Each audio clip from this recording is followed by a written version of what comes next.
Doctor साहब, मैंने दवाइयाँ तो शुरू कर दी हैं टीबी की, बट मेरे को खांसी, बलगम और बुखार तो अभी भी रह रहा है।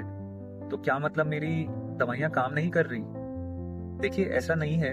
जब आप दवाइयाँ शुरू करते हैं टीबी की, तो ज़रूरी नहीं है कि बाकी निमोनियाज की तरह आपको 7 दिन, किसी बीमारी में 3 दिन, किसी में 14 दिन में जो पूरी तरह आराम आ जाता है, टीबी में भी वैसे ही आएगा। टीबी की बीमारी जो होती है वो धीरे-धीरे खत्म होती है और इसमें लंबा समय लगता है। इसीलिए इसका कोर्स देखा जाता है कि 6 महीने तक दवाई लेने पे हम पूरा क्योर कहते हैं।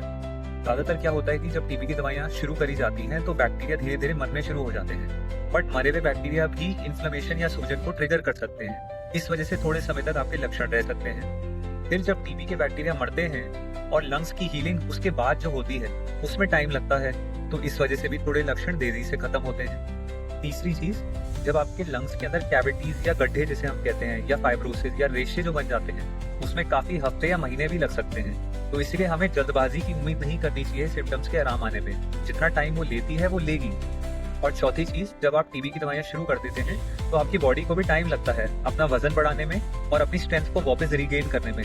तो इसीलिए टीबी को एक ऐसी बीमारी समझिए जो समय लेती है पूरा इलाज खत्म करने तक। इसको अपने डॉक्टर पे भरोसा करिए और अपना ट्रीटमेंट पूरा सही तरीके से कंप्लीट करिए।